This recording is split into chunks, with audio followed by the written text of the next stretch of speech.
વખત હા સમાજ પૈસાને માન આપી દે, સત્તાને માન આપી દે, પ્રતિષ્ઠાને માન આપી દે, પણ નીતિમત્તા અને પ્રામાણિકતા ના હોય તો તમે લોકોના હૃદયમાં સ્થાન ના મેળવી શકો. To enter in people's heart and to live in people's heart for ages, only one good value, મોટો જીવન મૂલ્ય છે એ રાઇટિયસનેસ છે, નીતિમત્તા, પ્રામાણિકતા અને ધાર્મિકતા. પ્રમુખ સ્વામી મહારાજ 2000ની સાલમાં એમની ઉંમર 80 વર્ષની હતી ને અમેરિકા પધારેલા. ત્યાં ફ્લોરિડામાં માયામીમાં અમેરિકાના તત્કાલીન રાષ્ટ્રપતિ બિલ ક્લિન્ટન અને પ્રમુખ સ્વામી મહારાજ વચ્ચે મુલાકાત ગોઠવાયેલી. હવે આ બાજુ બિલ ક્લિન્ટન કેટલાય કેરિઝમેટિક પ્રેસિડેન્ટ ઓફ અમેરિકા, જે ટોપ 5 પ્રેસિડેન્ટ્સ તમે અમેરિકાના લો એ હરોળમાં આવે, George Washington, John F Kennedy, Ronald Reagan, આ કક્ષાની એ વ્યક્તિ 6 ફીટ 3 ઇંચની હાઇટ, વેરી હેન્ડસમ અને કેરિઝમેટિક પ્રેસિડેન્ટ. અને અમેરિકાના પ્રેસિડેન્ટ એટલે એની દુનિયામાં સત્તા ચાલે, કારણ કે આખી દુનિયાની 50 મોટી આંતરરાષ્ટ્રીય સંસ્થા, વર્લ્ડ બેંક કે IMF બધું અમેરિકન ફંડિંગ ઉપર ચાલે છે. અને આ બાજુ પ્રમુખ સ્વામી મહારાજ, એમની ઉંમર 80 વર્ષની, ભગવા કપડાધારી, અંગ્રેજીમાં એક વાક્ય બોલી ના શકે, ટ્રેડિશનલ ગુજરાતી કાનમ વિસ્તારના હતા એ બોલે. પ્રમુખ સ્વામી ગુજરાતી બોલે, બિલ ક્લિન્ટન એક શબ્દ ના સમજે, બિલ ક્લિન્ટન અંગ્રેજી બોલે, પ્રમુખ સ્વામી એક શબ્દ ના સમજે. 22 મિનિટની મુલાકાત થઈ. વચ્ચે અમારા એક ઇન્ટરપ્રિટર સંત હતા જે ઇંગ્લિશ ગુજરાતી કરતા હતા વારાફરતી, એટલે 22 મિનિટનો એ વાર્તાલાપ એકચ્યુઅલી 8 મિનિટનો જ થયેલો. 8 મિનિટની મુલાકાત પછી બિલ ક્લિન્ટન, હવે now I am quoting him, not just word to word but letter to letter, Bill Clinton બોલ્યા કે મારા જીવનમાં I haven't seen such expressive eyes full of integrity in my life.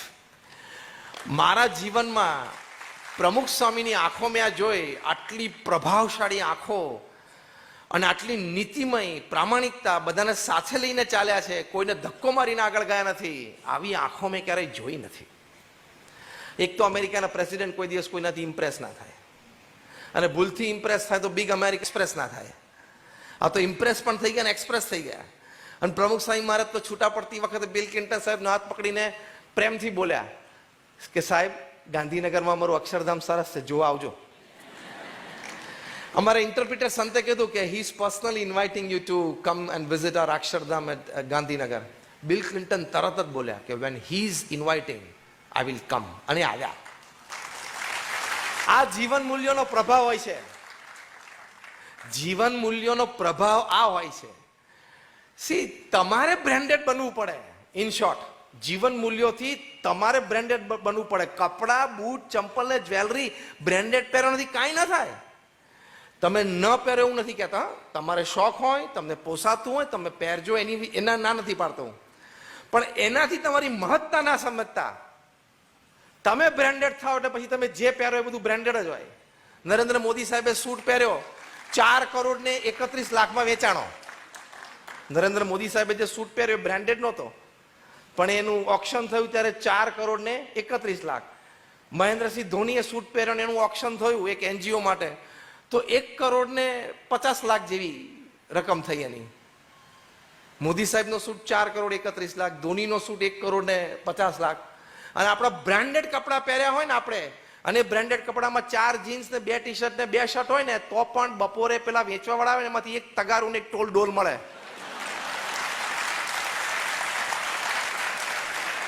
બપોરે લોકો ફરતા હોય છે ને, જૂના કપડા લઈ જાય અને તમને વાસણ આપે. એમાં રાઈટ ઓર રોંગ? આપણા બ્રાન્ડેડ કપડા હોય ને, બ્રાન્ડેડ, અને એ તમે આ લોકોને આપો ને, એટલે 4 પેન્ટ ને 4 ટી-શર્ટ ને 4 શર્ટ ભેગા કરો ને, એટલે એક તગારું અને એક ડોલ આપે. બ્રાન્ડેડ હોય તો. કેમ? તું બ્રાન્ડેડ નહોતો. અને આ લોકો બ્રાન્ડેડ હતા તો જે કપડા પહેરે ને એની કિંમત થઈ ગઈ, જે પહેર્યું, જે બોલ્યાની કિંમત થઈ ગઈ. યુનાઇટેડ નેશન્સમાં યુનોમાં પ્રમુખ સ્વામી મહારાજને બોલાવ્યા. પ્રમુખ સ્વામી મહારાજ તો ગુજરાતીમાં બોલે. આપણા ગુજરાતનું અને ગુજરાતી ભાષાનું ગૌરવ કે પહેલી વખત યુનોના સદનમાં કોઈએ ગુજરાતીમાં પ્રવચન કર્યું, એ પ્રમુખ સ્વામી મહારાજે કરેલું. અને એની માટે special software Gujarati into different languages fit થયેલા કે બીજા લોકો સ્પેનિશ, મેક્સિકન, ઇંગ્લિશમાં સમજી શકે પ્રમુખ સ્વામી મહારાજ શું બોલે છે. યુનોનો નિયમ છે કે તમે કાં તો રાષ્ટ્રીય ભાષામાં તમારે પ્રવચન કરી શકો અને કાં તો આંતરરાષ્ટ્રીય ભાષા અંગ્રેજીમાં કરી શકો. લોકલ ડાયલેક્ટમાં ના થાય, પહેલી વાર ઇતિહાસમાં થયું. વ્યક્તિ બ્રાન્ડેડ હોવા જોઈએ, પછી એ જે કરે બધું બ્રાન્ડેડ થાય. એટલે આપણે આ બીજું રાઇટિયસનેસ, નીતિમત્તા અને પ્રામાણિકતા. તમે નીતિમય અને પ્રામાણિક બનો તો લાભ શું ખબર છે? પહેલો મોટો લાભ, people and resources will come to you. લોકોને અને સંસાધનો તમારી પાસે આવવું પડશે, તમારે શોધવા નહીં જવું પડે. નીતિમત્તા અને પ્રામાણિકતા હશે ને તો ધંધો પણ આવશે, પૈસા પણ આવશે, લોકો પણ તમારી પાસે આવશે, પ્રોજેક્ટ પણ આવશે, બધું જ આવશે. કારણ કે લોકોમાં એકવાર પ્રતિષ્ઠા થઈ કે આ વ્યક્તિ સાચો છે, સારો છે, ખાનદાન છે અને કોઈ જાતનું કપટ નથી, લોકોને તમારી સાથે ધંધો કરવો ગમશે. યોર પ્રેઝન્સ ઇઝ એન ઓરા. તમારી હાજરી હોય ને એક ઓરા બની જાય, કારણ કે તમે નીતિમય જીવન જીવો છો, પ્રામાણિક જીવન જીવો છો. એક BAPSના અમારા સત્સંગી છે, ડિસ્ટ્રિક્ટ જજ તરીકે રિટાયર થયા, મનુભાઈ ઠક્કર. પ્રમુખ સ્વામી મહારાજ ભરૂચમાં હતા ત્યારે ભરૂચમાં પ્રમુખ સ્વામી મહારાજને મળવા માટે મંદિરે દર્શન માટે આવ્યા, કારણ કે એ વખતે ભરૂચમાં ડિસ્ટ્રિક્ટ જજ હતા. અતિ પ્રામાણિક. અને જ્યારે ગુજરાત હાઈકોર્ટના ચીફ જસ્ટિસ પાસેથી એમને પરમિશન લીધી અને લોક અદાલત ચાલુ કરી ત્યારે ભરૂચમાં એક જ દિવસમાં એને 17,000 કેસ સોલ્વ કરેલા. Again I am repeating the word, એક જ દિવસમાં 17,000 કેસ લોક અદાલતમાં. પછી જ્યારે એમની રાજકોટ ટ્રાન્સફર થઈ ત્યારે ફરી વખત લોક અદાલતની માંગણી કરી, ફરી વખત ચીફ જસ્ટિસ ગુજરાત હાઈકોર્ટે પરમિશન આપી, એક જ દિવસમાં 25,000 કેસ. એ પોતે સરકારી ગાડી વાપરે ઘરેથી કોર્ટ જવા માટે, અને બીજી કોઈ જગ્યાએ જવું હોય તો ઘરની બીજી ગાડી વાપરવાની. એને કહ્યું કે કોકવાત સ્વામી ઉતાવળ હોય, ટાઈમ ના હોય તો હું મંદિરે દર્શન કરીને ઘરે જાઉં તો એટલું બિલ હું બીજે દિવસે મૂકી દઉં છું, એટલે કે એટલું પેમેન્ટ હું બીજે દિવસે કરી દઉં છું. આટલી પ્રામાણિક વ્યક્તિ. જીવનમાં આનંદ કેટલો રહે. કોઈ પણ સમાજ કે કોઈ પણ ગેધરિંગની વચ્ચે મસ્તક ઊંચું રાખી શકે કે મેં મારા જીવનમાં કાંઈ ખોટું નથી કર્યું. કોઈ પણ સમાજ કે કોઈ પણ ગ્રુપની વચ્ચે એ પોતે broad smile on his face એ સાથે જીવી શકે કે મેં કંઈ ખોટું નથી કર્યું. એ જીવનમાં મોટા મોટી કમાણી છે. હા કે ના? જે દેશી ભાષામાં આપણે એક શબ્દ બોલીએ છીએ કે મેં કોઈની અડધો કપ ચાય નથી પીધી, પૂછો બજારમાં. એટલે ચા ન પીધી એવું નથી, મિત્ર ભાવે બેઠો હોય પીધી હોય, પણ આનો અર્થ શું છે આ કહેવતનો? કે કોઈનું થોડુંક પણ મેં ખોટું લીધું નથી. એ રાઇટિયસનેસ. અહીં કચ્છમાં તમારે ભૂકંપ આવેલો 2001ની સાલમાં, ભયંકર તારાજી હતી. 26 જાન્યુઆરી 2001 સવારે 8:45 વાગે સ્કૂલોમાં ધ્વજવંદન ચાલુ હતું અને ભૂકંપ આવેલો. એ વખતે પ્રમુખ સ્વામી મહારાજને સમાચાર મળ્યા કે ભુજમાં આવો ભયંકર, અને કચ્છમાં સમગ્રમાં છે, વાંકાનેર, મોરબી, અમદાવાદ સુધી ફોલ્ટ લાઈન ગયેલી. પ્રમુખ સ્વામી મહારાજ તરત જ અહીંયા ભુજમાં અમારા સ્વામિનારાયણ મંદિરે ફોન કર્યો કે આપણું મંદિર ઊભું છે કે પડી ગયું. પહેલા તો એ તપાસ કરવી પડે ને. તો કે ઊભું છે. પ્રમુખ સ્વામી મહારાજે સંતોને આજ્ઞા કરી કે તાત્કાલિક રસોડું ચાલુ કરી દો. હમણાં 12 વાગશે, 3 કલાક પછી લોકોને જમવાનું નહીં મળે, જમશે ક્યાં? અને ભુજ BAPS સ્વામિનારાયણ મંદિરમાં રસોડું ચાલુ થયું. એ જ દિવસે બપોરે, એટલે 26 જાન્યુઆરી ભૂકંપના દિવસે 17,000 લોકો જમ્યા. પ્રમુખ સ્વામી મહારાજને રિપોર્ટ આપ્યો એટલે પ્રમુખ સ્વામી મહારાજે કહ્યું કે રસોડું ચાલુ રાખો, અમે અનાજને સીધું સામાન મોકલીએ છીએ. અને ચોથા દિવસે 30 જાન્યુઆરી 2001ના દિવસે પ્રમુખ સ્વામી મહારાજે મુંબઈથી મુન્દ્રા પોર્ટ ઉપર 800 ટનનું જહાજ જીવન જરૂરિયાતની મટીરિયલનું અહીં મૂકી દીધું. અમે લોકો એ વખતે સેવામાં હતા. આ બધું જ મેં પ્રત્યક્ષ જોયું છે. લોકોએ આ શિપ ઓફલોડ કરી અને 509 ગામોમાં એનું વિતરણ કરેલું. હવે સાંભળજો રસપ્રદ કહાની.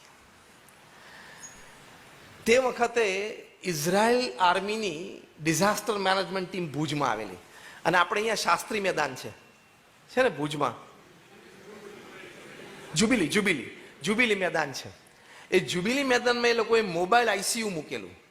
તે દિવસે અમે કોઈએ મોબાઈલ ICU જોયેલું નહીં, તો અમે બધા જોવા ગયેલા આજથી 20-22 વર્ષ પહેલા. અને હાઈટેક હતું. 167 જણાની ટીમ ઇઝરાયલ ડિઝાસ્ટર મેનેજમેન્ટની આવેલી. It was there all army main. તેના મુખ્ય હતા મિસ્ટર શોલોમ. એ પોતાના 2-4 મુખ્ય વ્યક્તિઓ સાથે ભુજમાં જે સંસ્થાઓ કામ કરતી હતી બધાની વિઝિટ ઉપર હતા, અમારે ત્યાં આવ્યા. એટલે પહેલા તો જોયું કે ટેબલ ઉપર ગરમ ગરમ ખાવાનું મૂકી રહ્યું છે. સાંજે 6-6:30 સમય હતો. એને પૂછ્યું કે વોટ ઇઝ ધીસ. મેં જ એમને ગાઈડ કરેલા. એટલે અમે સંતો એમને કહ્યું કે આ હોટ મિલ્સ છે, ફ્રેશ મિલ્સ છે. તો આમ ધારીને અમારી આંખ સામે જોઈ રહ્યા કે you are giving fresh and hot meals. તમે આમ ફ્રેશ અને ગરમ ગરમ ભોજન આવી પરિસ્થિતિમાં આપો છો.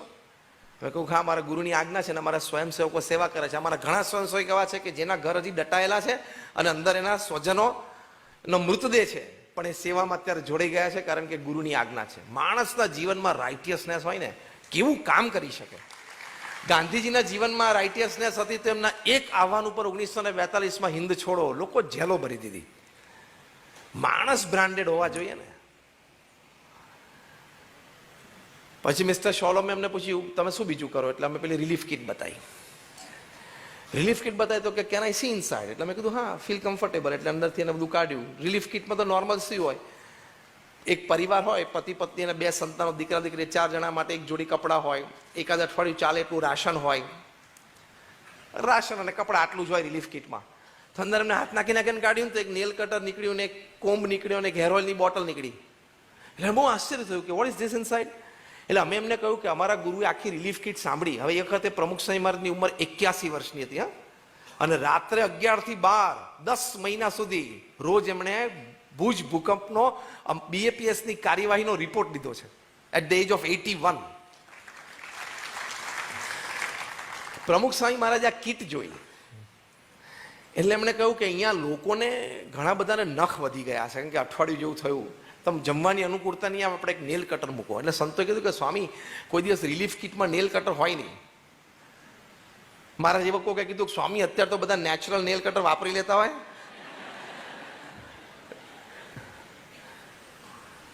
સ્વામી કે ના મૂકો. પછી પ્રમુખ સ્વામી મહારાજ કે એક કાસ્કો મૂકો, કે લોકોના વાળ ઓળે ને તો જરા ફ્રેશ થાય, ને એક તેલની શીશી મૂકો. લોકો હેર ઓઇલ નાખે ને જરા ઓળે ને તો ફ્રેશ લાગે, કે ના વધવાનું કંઈ હતું નહીં, કારણ કે સખત ભૂકંપ હતો એટલે બધું ડ્રેનેજ સિસ્ટમ ને બધું પાઇપ ને બધું ઉખડીને બહાર જતું રહેલું. તો મિસ્ટર શોલોમને એમ થયું કે આવી ભાવનાથી એ કામ કરે છે. નોર્મલી ડિઝાસ્ટર મેનેજમેન્ટમાં શું હોય કે કોથળીમાં થેપલા 4 મરચાં નાખીને આપવા જ માંડવાનું હોય, બહુ તો સુખડી હોય. અને 8-8 આઈટમની ડીશ ભરાવી, સવાર બપોર સાંજ થઈને 10 મહિના સુધી BAPS ભુજ મંદિરમાં 65 થી 85 હજાર લોકો જમતા હતા પર ડે. હા, તો મિસ્ટર શોલોમ કીધું કે આ બધા વિચારો કોના હતા. એટલે અમે કહ્યું અમારા ગુરુ પ્રમુખ સ્વામી મહારાજના. Can I see his picture. એટલે અમે પ્રમુખ સ્વામી મહારાજનો ફોટોગ્રાફ દેખાડ્યો. પહેલું જ એમણે ઓબ્ઝર્વ કર્યું, અને બહુ સરસ ઓબ્ઝર્વ કર્યું કે તમે સંતો છે, તમે મુંડન રાખો છો, યુ ડોન્ટ હેવ હેર્સ, અને તમે કોઈ દિવસ વાળ નથી ઓળે. એટલે હું સમજી શકું છું પ્રમુખ સ્વામી. મેં કહું હા, એટ ધ એજ ઓફ 17 અમે દીક્ષા લીધી, ઇઝ ટુડે 81. એટલે લગભગ 65 વર્ષથી એમને વાળ ઓળ્યા નથી, કારણ કે વાળ જ નથી માથા ઉપર. ત્યારે મિસ્ટર શોલમ બોલ્યા કે જે વ્યક્તિએ 65 વર્ષથી વાળ નથી ઓળ્યા એ વ્યક્તિને કોકને કાંસકો આપવો અને માથામાં નાખવાનું તેલ આપવું, એ વિચાર આપવો, એ હૃદયથી, આ જીવન મૂલ્ય છે, રાઇટિયસનેસ, પ્રામાણિકતાથી કામ કરવાનું, એ વિચાર આપવો કેટલી મોટી વસ્તુ છે.